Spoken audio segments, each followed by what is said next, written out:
sejahtera. Berjumpa kembali dengan materi pembelajaran prakarya di semester 2 ini. Bagaimana kondisi anak-anakku semuanya? Mudah-mudahan tetap sehat, tetap semangat, dan senantiasa ada dalam lindungan Allah Subhanahu wa Ta'ala. Anak-anakku sekalian, sebelum kita belajar di semester 2 ini, walaupun masih dalam bentuk daring, marilah kita berdoa terlebih dahulu sesuai dengan kepercayaan dan agama masing-masing. Berdoa dimulai.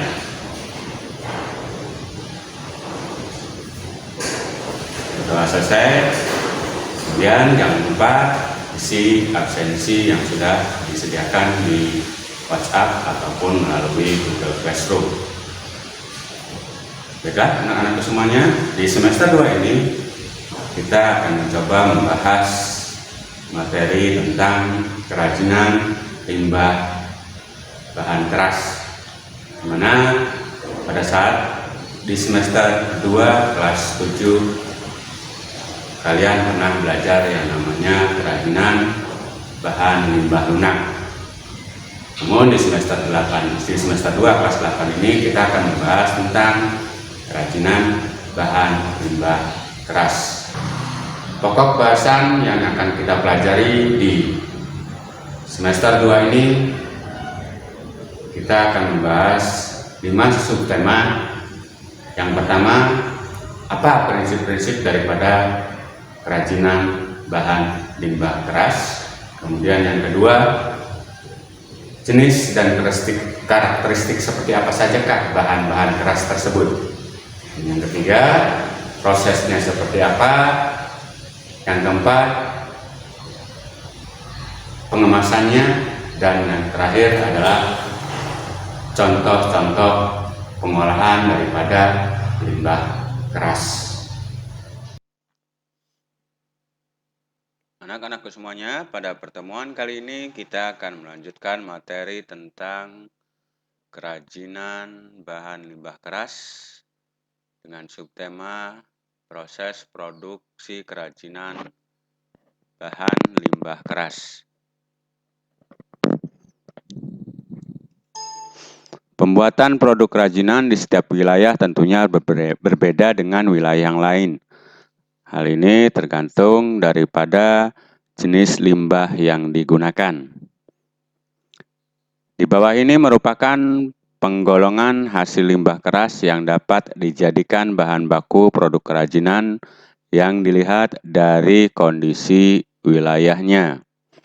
Berdasarkan kondisi wilayah ini, yang pertama yaitu daerah pesisir pantai laut, di mana daerah pesisir pantai laut ini limbah keras yang banyak tersedia seperti contohnya berupa cangkang kerang, bisa berupa sisik ikan, bisa berupa tulang ikan, ataupun bisa juga berupa tempurung kelapa.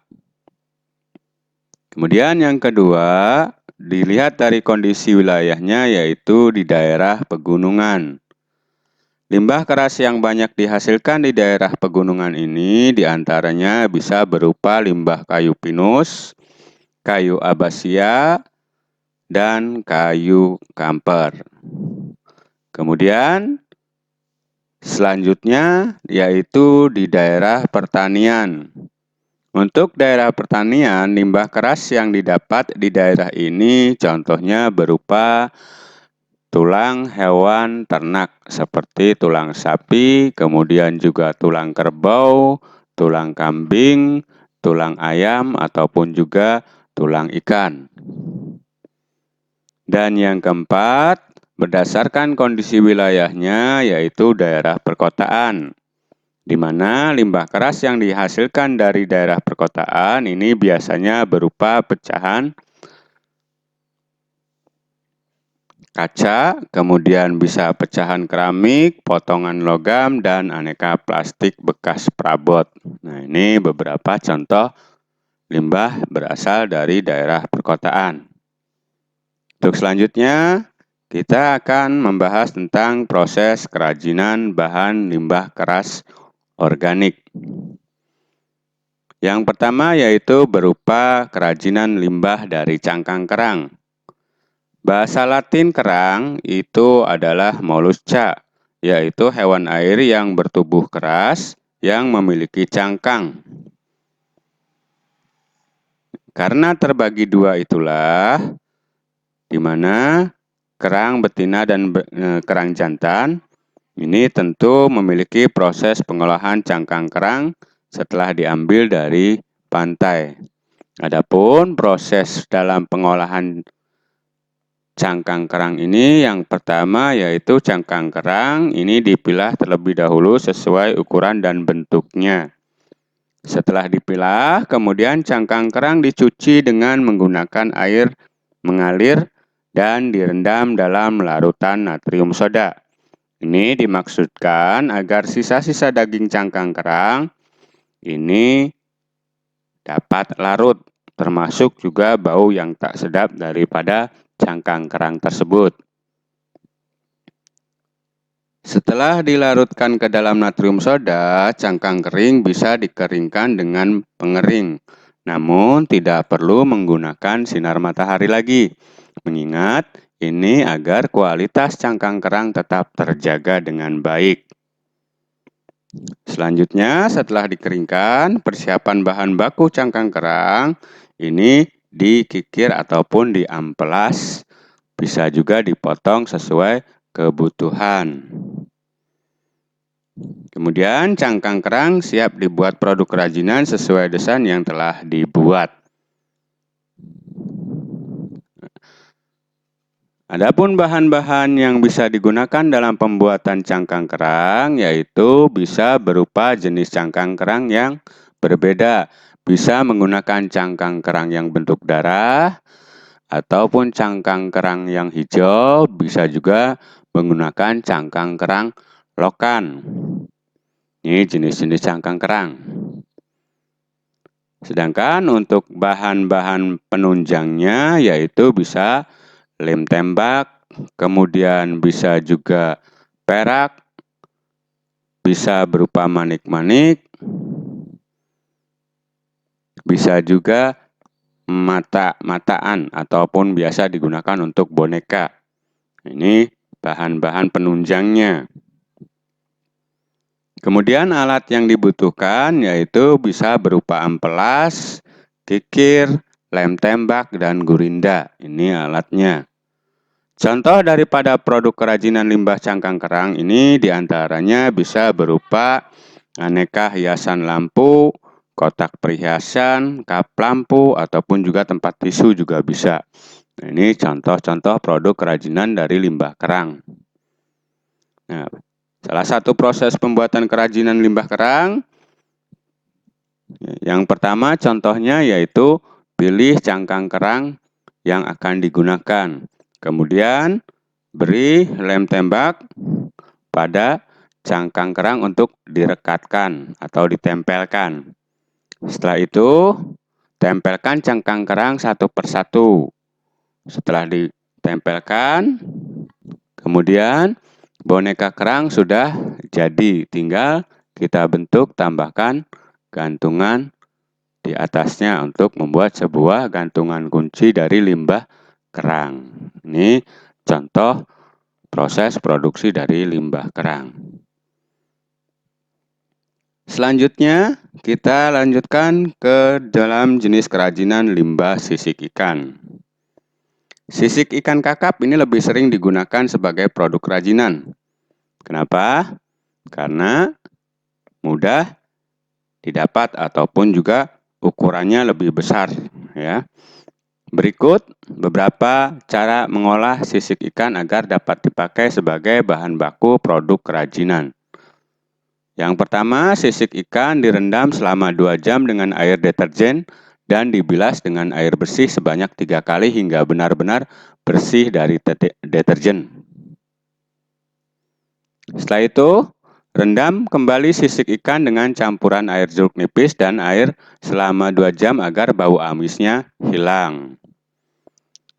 Kemudian, pisahkan sisik ikan sesuai ukuran dan ketebalan dan tiriskan dengan saringan. Setelah ditiriskan, pemberian warna pada sisik ikan ini diperlukan kehati-hatian mengingat mudah rapuh ataupun mudah hancur. Setelah itu rebuslah menggunakan air hangat dengan ditambahkan larutan benzoat sebagai pengawetnya. Masukkan pewarna wantek atau cat tekstil pada panci, kemudian masukkan pula sisik ikannya.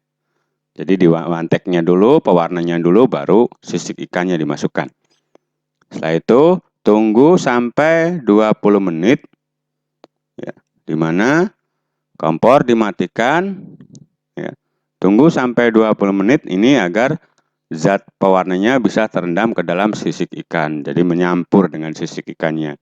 Setelah itu, tiriskan sisik ikan dan keringkan dengan cara diangin-anginkan agar permukaan tidak melengkung. Ini salah satu cara pengolahan sisik ikannya. Lantas, bahan-bahan apa saja yang dibutuhkan untuk pembuatan kerajinan dari limbah sisik ikan? Bahan-bahan yang dibutuhkan dalam pembuatan kerajinan sisik ikan, yang pertama sudah pasti adalah sisik ikannya. Kemudian yang kedua, pewarna. Setelah itu jeruk nipis untuk menghilangkan bau amis. Kemudian semprotan krill ataupun pilok, ya, cat pewarna, kemudian natrium benzoat ini digunakan untuk pengawetan tadi, ya. Kemudian jarum peniti, aksesoris yang lainnya ataupun bros, ya. Kemudian yang terakhir berupa kawat anting-anting kalau seandainya akan membuat anting. Nih. Alat-alat yang dibutuhkan yaitu bisa berupa yang namanya tang lancip, kemudian panci, spatula, dan kompor. Ini alat-alat yang dibutuhkan. Contoh dari produk kerajinannya yaitu bisa berupa cincin, bisa berupa anting, kalung ataupun bros, dan juga bisa berupa gelang ataupun sandal. Ini contoh-contoh produk kerajinan dari sisik ikan. Nah, proses pembuatannya seperti apa? Proses pembuatannya ini kita ambil yang dari sisik ikan yang pembuatannya sisir. Ya. Yang pertama yaitu sisik ikan diwarnai terlebih dahulu, ya. Dilarutkan tadi, setelah diberi warna, kemudian beri lem tembak untuk merekatkan sisik ikan. Setelah itu, tempelkan satu persatu sisik ikan sebagai bentuk kelopak bunga. Setelah ditempelkan, kemudian bunga-bunga sisik ikan sudah jadi. Nah, setelah selesai, barulah kita tambahkan lem pada bagian belakang untuk menempelkan pada sirkam. Hasilnya akan seperti ini. Sirkam dengan hiasan bunga dari limbah sisik ikan sudah selesai. Nah, ini hasilnya. Jadi ada bentuk modifikasinya, ya, yang ditambahkan dari sisik ikan. Itu jenis daripada limbah dari sisik ikan. Selanjutnya, limbah kerajinan yang diambil dari limbah tulang ikan. Nah, pengolahan tulang ikan ini dilakukan dengan sangat sederhana sekali. Ya, di mana setelah dicuci bersih, tulang ikan bisa langsung dijemur di matahari. Satu hal yang perlu kita perhatikan bahwa ya, setiap tulang ikan itu kita pisahkan dulu bagian yang kira-kira bisa dijadikan produk kerajinan yang sesuai. Nah, tulang ikan juga dapat diberi warna dengan menggunakan pewarna semprot atau pilok. Itu cara pengolahannya. Nah, proses bahan yang digunakan yang sudah pasti adalah tulang ikan, kemudian berupa lem power, kemudian cat pewarna ataupun pilok. Kemudian alat-alat yang dibutuhkan yaitu bisa berupa amplas, kemudian gergaji, lem tembak, dan gurinda. Ini alat-alat yang dibutuhkan. Kemudian contoh produk hasil kerajinan daripada limbah tulang ikan diantaranya bisa berupa hiasan dinding, kemudian juga bisa berupa bunga, ataupun juga bisa miniatur kendaraan dan juga miniatur tokoh karikatur. Nah, ini contoh gelang juga bisa. Nah, ini contoh-contoh jenis produksinya. Nah, cara proses pembuatannya contohnya yaitu pilah tulang rusuk ikan yang masih bagus. Kemudian potong menjadi kecil-kecil mengikuti ruas tulang yang besar untuk liontin. Ini akan kita jadikan liontin kerajinannya. Kemudian susun dengan roncean dengan seutas tali kulit. Setelah itu, ikat tali membentuk simpul pada ujung tali kanan dan kiri. Nah, kalung sudah jadi dan dapat dibuat lebih panjang ataupun lebih pendek. Nah, ini contoh bentuk daripada produk tulang ikan. Yang terakhir daripada kerajinan limbah organik ini yaitu kerajinan limbah tempurung kelapa. Kerajinan limbah tempurung kelapa selain alat tradisional yang bisa kita gunakan untuk mengeruk bagian luar tempurung, juga ada alat mesin yang bisa digunakan tepat guna, di mana untuk menghaluskan permukaan tempurung kelapa. Nah, jenis alat yang dimaksud itu contohnya mesin pemotong kelapa dan pengupas sabut kelapa. Jadi sekarang sudah canggih ya. Kemudian ada juga mesin pemecah tempurung kelapanya. Ini jenisnya ada yang tradisional dan juga bisa menggunakan teknologi tepat guna. Bahan-bahan yang digunakan dalam pembuatan kerajinan dari tempurung kelapa. Yang pertama yaitu tempurung kelapa atau batok dikenalnya ya. Kemudian juga ada lem putih. Kemudian ada polistor, biasanya dikenal vernis, dan juga dempul. Ini bahan-bahan yang digunakan. Alat-alatnya berupa amplas dan gergaji. Gergaji besi khususnya. Contoh produknya ada bentuk produk kerajinan dari tempurung kelapa bentuk teko. Kemudian ada bentuk kerajinan berupa aksesoris miniatur ya. Kemudian ada juga bentuk tas ataupun juga bentuk ukiran dan juga untuk alat-alat rumah tangga juga bisa. Ini contoh produk-produk kerajinan dari tempurung kelapa. Nah, bagaimana proses kerajinan yang dibuat? Ini ada hal-hal yang perlu diperhatikan. Yang pertama, pilih tempurung kelapa yang sudah benar-benar tua dan kering dengan ciri bagian potongannya itu berwarna hitam. Kemudian bersihkan serabut kasar di permukaan tempurung kelapa menggunakan pecahan kaca atau pisau. Bersihkan sisa serabut halus pada permukaan tempurung menggunakan amplas kasar. Kemudian gunakan amplas halus untuk menghaluskan tempurung secara merata.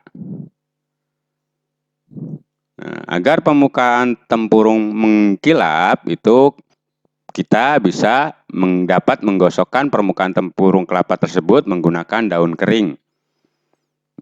Setelah itu, potong tempurung sesuai dengan pola kerajinan yang akan dibuat dengan menggunakan gergaji.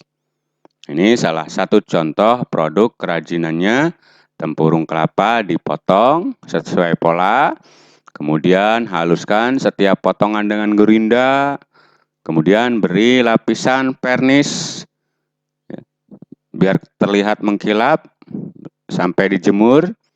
Kemudian beri lubang dan sematkan besi gantungan kunci. Jadi berbentuk gantungan kunci hasilnya. Ini paling banyak bentuk kerajinannya ini.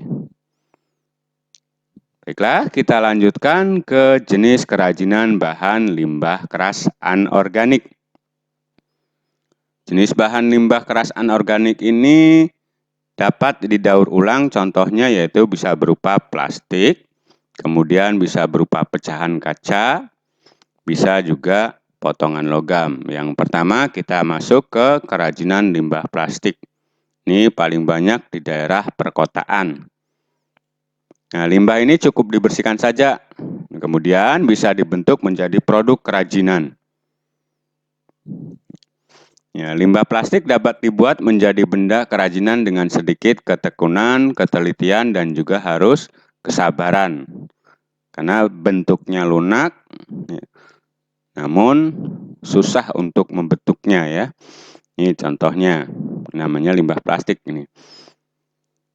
Nah, bahan-bahan yang dibutuhkan yang pertama itu berupa aneka plastik, kemudian semprotan warna, dan juga lem tembak. Sedangkan untuk alat-alat yang dibutuhkan itu berupa gunting, kemudian lem tembak, bisa berupa cutter, dan juga bisa berupa solder. Ini alat-alatnya. Nah, produk kerajinan dari limbah plastik itu sendiri contohnya yaitu bisa berupa lampu hias dari sendok plastik ini ya. Hasilnya kemudian bisa berupa bentuk tas. Ini diambil dari kemasan plastik. Atau juga bisa berupa tempat menyimpan perhiasan. Ini diambil dari botol plastik.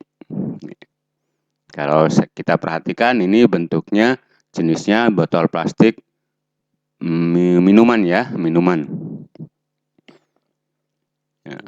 Proses pembuatannya, proses pembuatan limbah dari plastik, patahkan satu persatu daripada pembuatan lampu hias.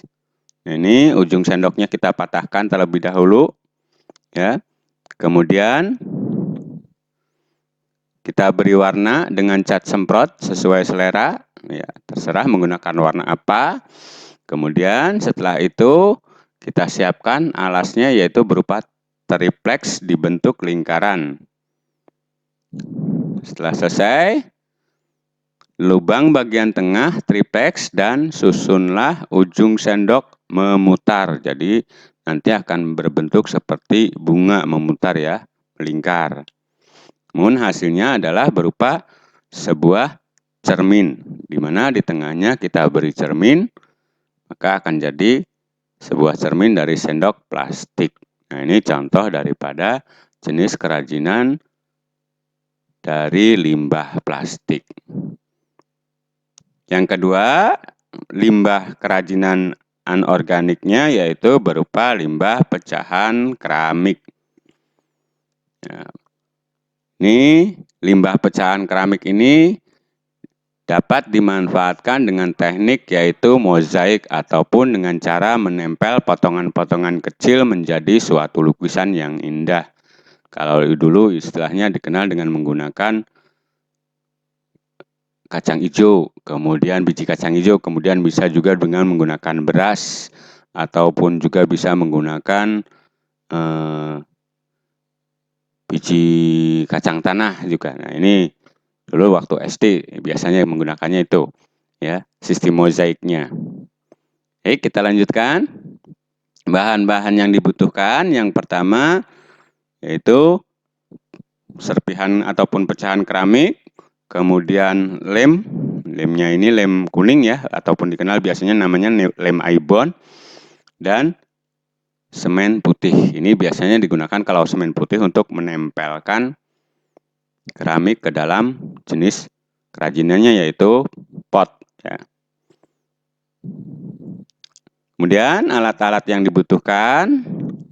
Alat-alat yang dibutuhkan yaitu berupa palu, kemudian amplas, dan juga lap. Ini lap digunakan biasanya untuk menghancurkan ataupun memperkecil ya, memperkecil ataupun menghancurkan daripada keramik tersebut, serta untuk menempelkannya agar tidak terkena tangan, karena sangat tajam kalau keramik kalau sudah dipecahkan bentuknya. Ya, lanjutkan.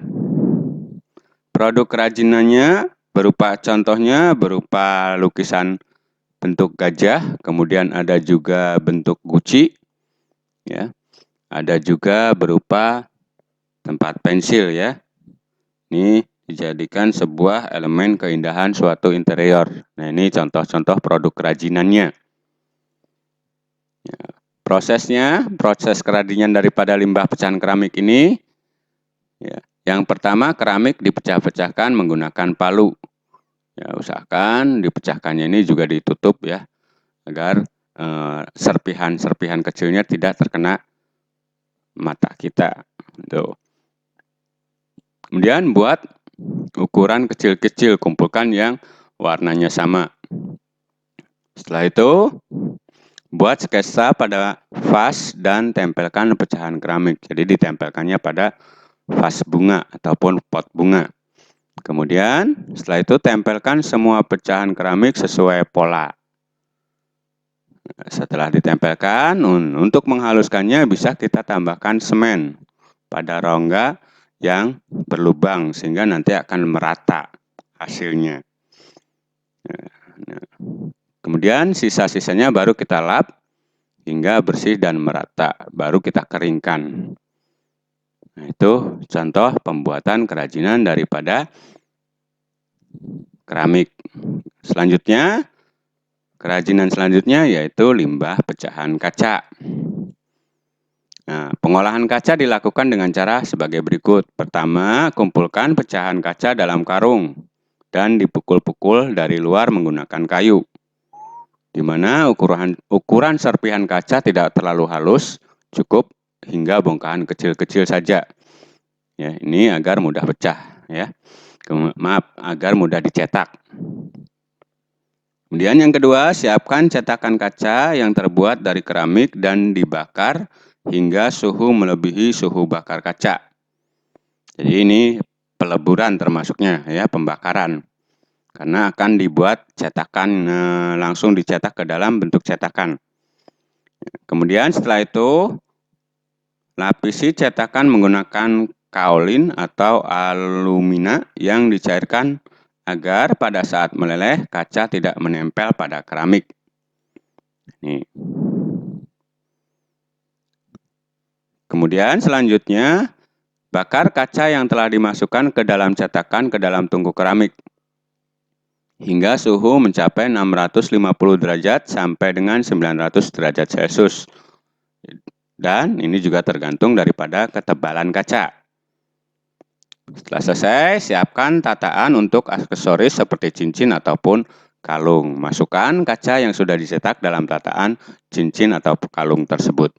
Jadi kalau seandainya untuk dalam bentuk dicetak. Ya. Bahan-bahan yang dibutuhkan berupa pecahan kaca ya, yang berbentuk botol ataupun yang sudah dihancurkan ataupun serpihannya. Kemudian alat pembuatannya yaitu berupa tungku pembakaran, kemudian palu, kemudian karung goni ini untuk memasukkan botol-botol kacanya untuk dihancurkan. Kemudian mangkuk keramik. Ini alat-alat yang digunakan. Contoh produk yang dihasilkan daripada kerajinan limbah pecahan kaca ini berupa bentuk guci ya, yang terlihat indah sekali. Kemudian juga ada menara Monas. Ada juga berupa masjid dari kaca, serta berupa aksesoris gantungan kunci ya bentuknya. Nah, itu beberapa contoh produk kerajinannya. Nah, yang terakhir dalam proses produk kerajinan bahan limbah keras ini yaitu kemasan produknya. Ya, secara umum kemasan di sini dimaksudkan sebagai bagian terluar dari pembungkus suatu produk. Ini bertujuan untuk melindungi produk dari cuaca, ataupun guncangan, ataupun juga benturan-benturan terhadap benda lain. Ini maksud tujuan daripada adanya kemasan, di mana setiap bentuk barang, benda yang membungkus suatu benda di dalamnya ini tetap disebutnya adalah suatu kemasan. Sejauh hal tersebut bermanfaat untuk melindungi isinya, ini tetap disebutnya kemasan. Jadi pengertian kemasan itu apa? Kemasan itu adalah bentuk benda yang membungkus suatu benda di dalamnya. Jadi bendanya apa saja. Ini termasuknya disebutnya kemasan. Nah, itulah materi untuk pertemuan kali ini. Ya. Jika ada yang ingin ditanyakan, silakan ditanyakan melalui grup WhatsApp-nya ataupun melalui kolom komentar. Kurang lebihnya mohon maaf. Assalamualaikum warahmatullahi wabarakatuh.